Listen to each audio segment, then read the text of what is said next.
आप लोग के बीच आंगन में बुला के खड़ा करे खातिर हम क्षमा मांगते हैं, लेकिन हम का करी?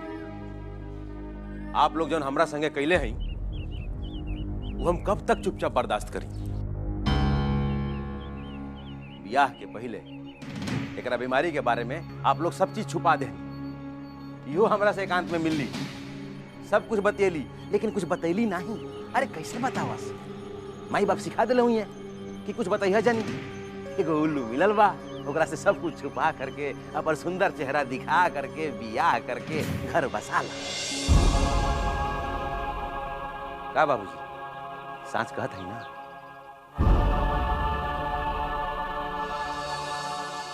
आप लोग तो इहो नहीं सोचले हो खब कि आप लोग हमार घर बसावे के बदले घर उजाड़ रहल बानी। ब्याह के लेके कितना अरमान रहे हमरा ई दिल में। सोचले रही हनीमून मनावे शिमला जाई, मनाली जाई, मसूरी जाई, लेकिन आप लोगन हमार हर अरमान के गला घोट दें। अब इनका के घर से एक कदम बाहर ले जाए में भी डर लागेला। अब हम कहां जाई? बतावल जाओ, बोली।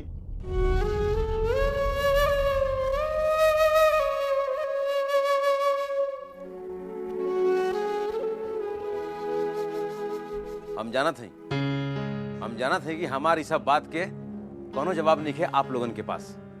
यही से हम ये बात के विस्तृतीकरण नहीं करल चाहत। ब्याह के बाद अपना कमाई के आधा हिस्सा इनका इलाज में लगावत रही कि नहीं, लेकिन एक मतलब ही ना भइल कि आप लोग हाथ में हाथ धर के बिल्कुल निश्चिंत बैठ जाई। हमार बहन नीलू के ब्याह के सारा जिम्मेदारी हमरे सर के ऊपर बा। अब हम अकेले जान का करी? भला होके हमार माई के जे हमरा के अक्ल दिलस और हम इनके यहाँ इलाज खातिर भेज देली। अब आगे का करे के बा आप ही लोग बताइए। आपके का लगता? अपने माई का बात मान के आप नीक कहली?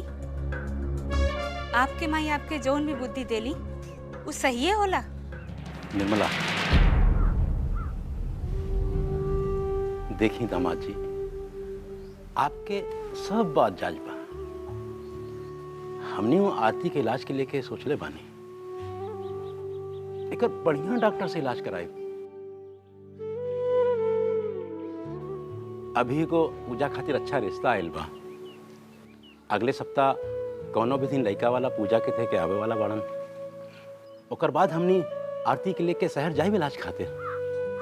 ओ, तब पूजा के रिश्ता लाग रहा बा। करी एकर ब्याह जरूर करी। ये बात सरुआ बिल्कुल भट्ठर है कि हम यहाँ आकर के भंडा फोड़ कर, लेकिन हाँ हमारे जगह कोनो दूसर लड़का रहित ना तो लड़का वाला के यहाँ जा करके सब कुछ बता दी कि इनके बड़की बेटी के फला बीमारी बा, हो ना हो छोटकी बेटी के भी जरूरे होखी। सावधान, होशियार।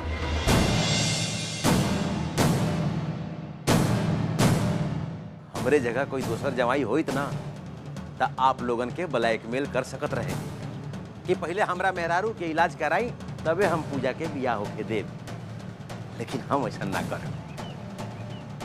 रउआ बियाह के तैयारी शुरू करी, जोर शोर से शुरू करी। अब तू का खड़ा खड़ा मुंह देखत बाड़ू, सामान लेके चला घर है। एक सप्ताह तक तारा इलाज के कोनो गुंजाइश नहीं खे। ओकरे बाद अगर ये लोग कुछ ना कइला तो हमरे कुछ करे के पड़ी। धमकावत बानी का हमने के? हाँ, कुछ ना कुछ करे के पड़ी। का कर ले बा प्रभाकर? आप चुप नहीं बाबूजी, तब से घुमा फिरा के बात करत बाड़न।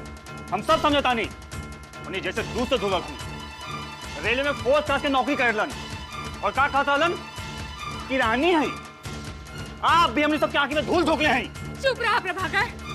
जीजाजी सही से बात कर जाला। बात करे का तनिको तमीज नहीं के। जा यहाँ से। दीदिया के अगर जरा भी तकलीफ हुई तो घर में आके और प्रभाकर जा यहाँ से।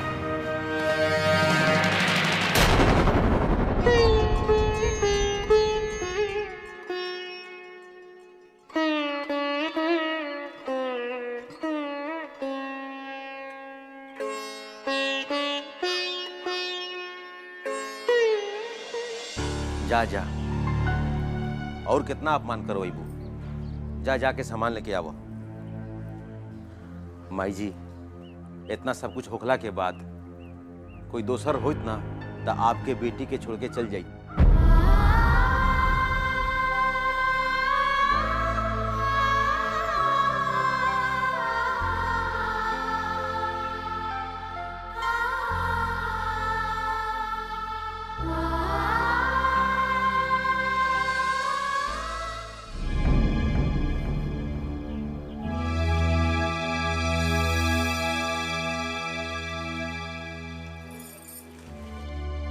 यही बीच में आप लोग डॉक्टर से बात कर ले।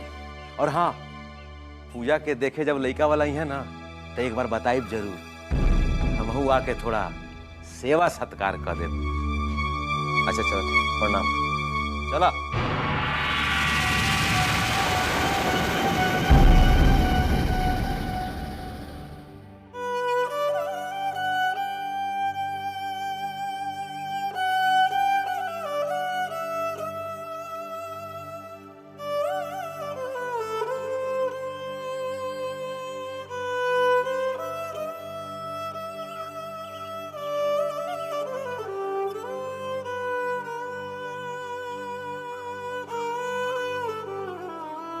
जवाई बाबू पहले तो ऐसा बात नहीं करत रहलन। माई भड़का देले होगी। आरती बिटिया के हम चाह के भी रोक नहीं पौली।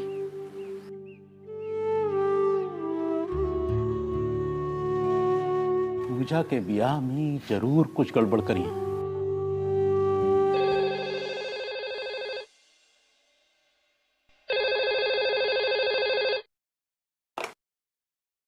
हेलो। हाँ हाँ कमला बाबू, प्रणाम। अब प्रणाम प्रणाम भाई प्रणाम। अब लड़का वाला के फोन आयल रहे। वो लोग आज दोपहर के कामाख्या मंदिर दर्शन करे खातिर आवतारन। पूछत रहलन कि अगर हमनी के कोनो एतराज न होके तो आजे संध्या के पूजा बिटिया के देख जाइए। आज सांझी के? एक मिनट कमला बाबू, लड़का वाला सांझ के ही आए के चाहता हन। ये तो बहुत अच्छा बात बा। बाकी उनसे जरूर पूछ ली कि लड़का का माई आवत बिया कि नहीं। ठीक बा कमला बाबू, आपके का राय बा? शुभ काम में देरी कौन बात के मनोहर बाबू। थोड़ा बहुत स्वागत सत्कार के तैयारी कर ले जा बस। जैसन आप कहीं। वैसे आप तो रहब ना? उद्धन वाला केस में आज कोर्ट में तारीख बानू, जाए के पड़ी। वैसे हमरा रहला ना रहला से कोनो विशेष फर्क ना पड़ी। लड़का के पिताजी बहुते समझदार और सभ्य बाड़न। आपके कोनो बात के परेशानी ना होगी। आप रहती तो नीक रहत। खैर कोनो बात नहीं के। आप लोगन के आगे बोल दी। ठीक बा, प्रणाम। अब ठाड़ का बाड़ू, जल्दी जल्दी तैयारी करा। हाँ हाँ, लड़का के माए भी आवतानी। प्रभाकर, प्रभाकर, प्रभाकर।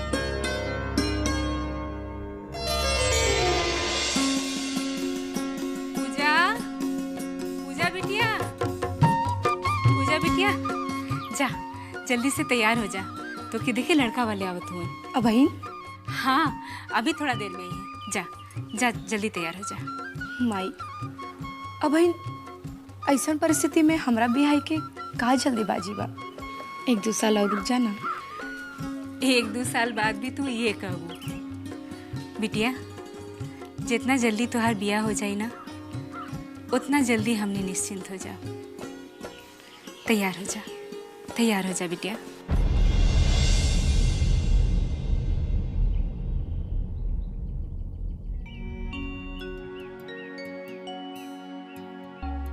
लक्ष्मी के रूप होली, अंगना के धूप होली, बाबुल के अपने होवेली दुलरिया,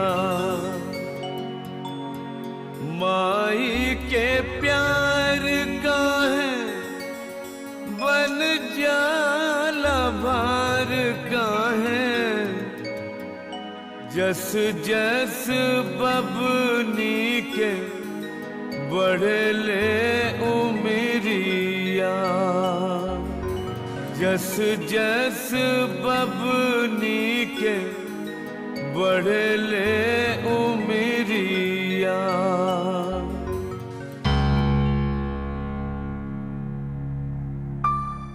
जानी हम वो शख्स हैं जो एक तीर से दो निशाना लगावेला।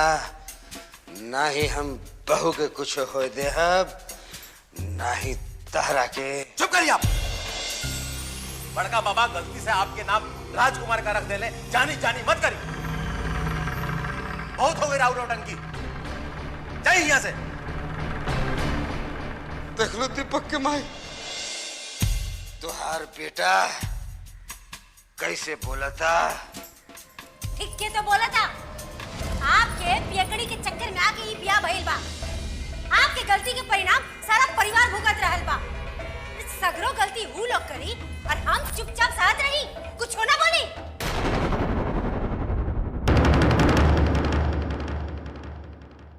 तू चुप करा माई।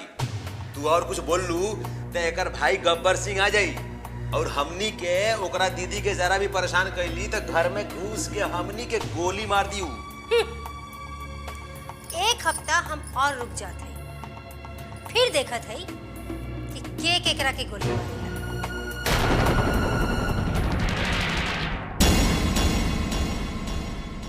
जानी गलत बात जानी। राजकुमार जी आज तक कौन औरत पर अत्याचार नहीं कैले रहलन, फिर उनकर हम शिष्य इस सीन के हिस्सा कैसे बन सकेली? आज के शूटिंग कैंसिल।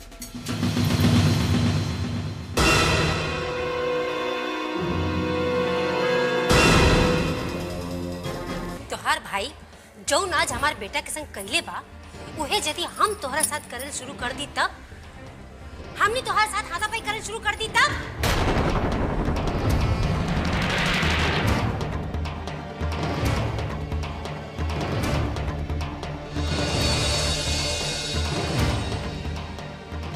माई इक्का बोला ताड़ू, हर चीज के एगो हद होला। अरे भैया जाके ओइजा कुछ अनाप शनाप बकले हुई है, तब वो लोग बदला में ऐसन कह देला। अब तू ज्यादा मत टटरावा। दोनों बाप बेटी एक हो गई हवन। इहे औरत के सुना। ई पूजा के बिया हुआ, लड़का के देखा देखी हमरा के सब एगो बहाना लागता। ए बार अगर वो लोग कुछ ना करी तो देख हम चुप ना रहब और तोहार ऊ प्रभाकर भैया के हमार बेटा के ऊपर हाथ उठावल बहुत महंगा पड़ी।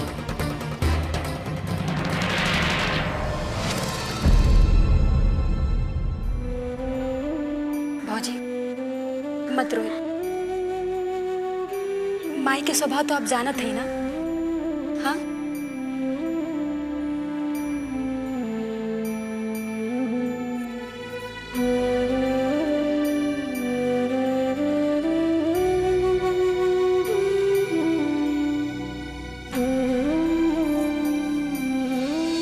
बुआ, आज आपके कुछ देर यही जे बैठे के होखी। काहे कि पूजा के देखेला लइका वाला आवत हवन। और गजबे बात ई कि रिश्ता बिना दान दहेज के बा। अब आपके भैया के रिटायरमेंट में मिले वाला पैसा हमार दुल्हा खातिर रिजर्व रह गए। भाना खुशी के बाद अरे हमरा पूजा के तैयार करे के होखी, काहे कि लइका वाला आवत हुई।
प्रणाम प्रणाम प्रणाम प्रणाम। खुश रहा खुश रहा। आई प्रणाम। आई चली।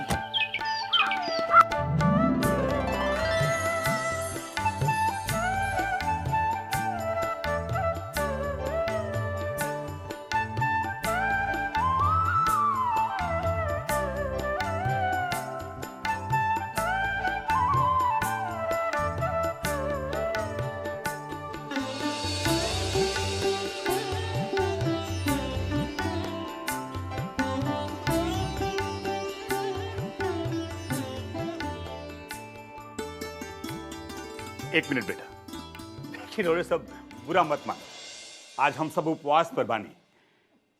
साझे ले घरे पहुंचले के बाद कुछ खाइल पियल जाई। अरे तो बेटा जा जूस उसका इंतजाम करा। हाँ बाबूजी।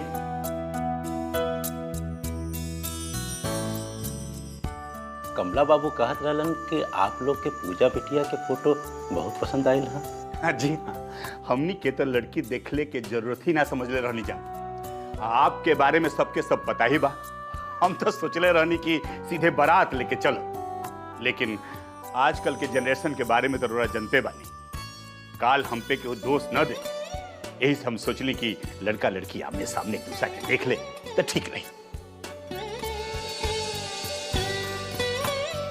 इतना ही नहीं कि आजकल के समाज भी बिना बात के बतंगड़ बना दे। बस मौका मिले के चाहे सब यह कहत कि लड़का बिना लड़की के देखले बियाह खातिर राजी हो गए। जरूर लड़का में कोनो न कोनो खोट बा। और यही समाज दान दहेज न मांगे पर लड़का में ही खोट निकालब शुरू कर देला। हालांकि हमार मांग कुछ नहीं है, हम लोग भरल पुरल है, लेकिन अगर आप लोग कुछ दे दे हैं तो फिर कोई के कहे का कुछ मौका ही न मिली।